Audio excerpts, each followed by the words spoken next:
Alright YouTube, welcome back to another video today. It's been a while since I made a theory video or any kind of video on this channel. I was kind of thinking about, what if the Red Death met the Screaming Death? Now, the Screaming Death is a Boulder class dragon, and the Red Death is a Stalker class. Well, it's kind of debatable with the Red Death, because the Red Death does have like a lot of Boulder class features, such as being able to sit in lava, because most Stalker class dragons cannot sit in lava. Night Furies can't even sit in lava. There's Strike class, but you know, Boulder class are known to sit in lava, but the Red Death can do it, so I don't know anything about it, you know. But now, here's the thing, the Red Death and the Screaming Death may have never even met, because for one, the Screaming Death was not even born yet. The Red Death died before it was around too, so we're gonna make some kind of a alternate scenario, maybe another part of the world in the you know, the How to Train Your Dragon universe, where these two things came to met. Now, the Screaming Death was already really big when it encountered them. The Dragon Riders and what was it? Dragons Defenders of Berk or something, I think it's called.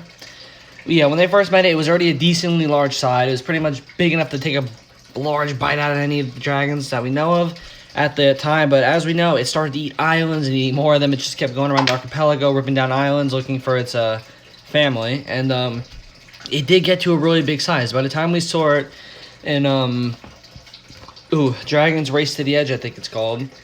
Haven't seen the series in a while. And it was humongous. So it was immune to Dragon Root arrows, but not only because it was a Boulder class, it was getting to the point where its scales were getting tougher, it was getting bigger. Now, the Red Death, I don't see it growing anymore. There's no possible way it would just continue to grow. It could possibly if it was getting more of a food source, but by the way it was, I think it stopped at a certain point. Now, the Screaming Death, on the other hand, it was eating entire islands, such as rock.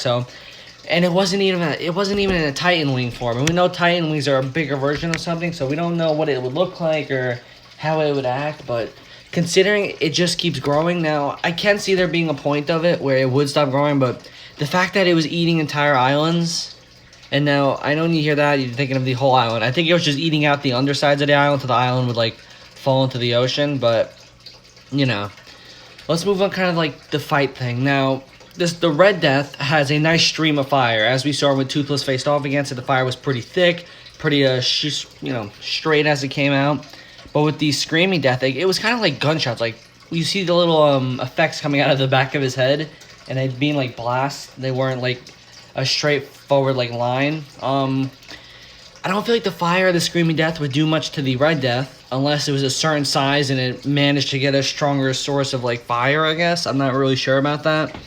Now the Red Death's fire, I don't know how hot it is. I didn't look up any information about it, but I feel like if the Red Death was a little bit bigger, probably could have done some damage. So I'm going to kind of say their fire wouldn't really do much to one another, considering that they're both pretty heavily scaled or armored like dragons. Now, the Screaming Death, I can imagine, would be way quicker than this thing. Would be way quicker than the Red Death, and it probably could have some damage. Now, you know the Whispering Deaths as well as the Screaming Death can projectile their spines. Now, seeing how fast the Screaming Death would probably be over the Red Death, considering its body shape and everything, it could probably projectile some spines possibly to the Red Death's eyes, but it wouldn't matter. The Red Death relies on its hearing and smell, said by Fish Legs in the series, so it would have to cripple the Red Death's hearing and smell. Now, I don't see him possibly able to do that. I can see him crippling the eyes with maybe some tail lashes or projectile spines. Yeah, I don't know, but if the Red Death, I feel like, would have gotten a bite on the Screaming Death, he could have probably mortally wounded him, like, completely crippling him. I feel like if the Red Death would have bit him in the head, it wouldn't do much, considering the size of the Screaming Death now. The body, on the other hand, the Red Death would probably get a bunch of spines in his mouth, and the Screaming Death would probably get mortally wounded, which probably would obviously kill it. And by the Screaming Death getting to a certain size limit, I feel like its mobility wouldn't be as good as the, you know, the other Whispering Deaths. I don't know, but, I don't know. I can't really think of it. And considering we haven't both seen both of their, like, Titan forms yet, I don't know. I gotta, like, think about, you know. I probably should have done a little more research on it. Because one's very slow and one's very fast. I mean, the Red Death isn't slow. It kept up with Toothless, chasing him through the Dragon's Island, you know.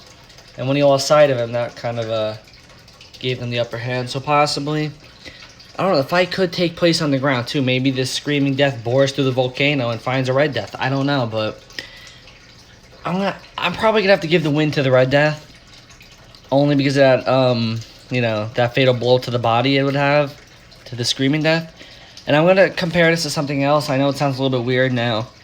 There's a video on YouTube with a T-Rex fighting a Titanoboa. Now, you can compare the T-Rex to the red death, and you can compare Titanoboa to the screaming death. Now, it said if the screaming death, the Titanoboa got the drop on the T-Rex and wrapped around, they could constrict it. Now, I know the screaming death couldn't do that to the red death. It doesn't constrict. But I'm just using it as an example. And then on the other hand, the T-Rex gonna got a mortal wound off onto the Titanoboa, which the red death I could possibly see doing. And the bigger the screaming death gets, it may even get slower, considering how much mass it's gonna have to fly around with. And the head is obviously bigger than the whole body. In some way, the head's pretty heavy. I could see it probably getting slower the bigger it gets. But yeah, I guess that'll wrap up this video. If you guys like this video, click like, subscribe. I'll see you guys later, and bye. Yeah.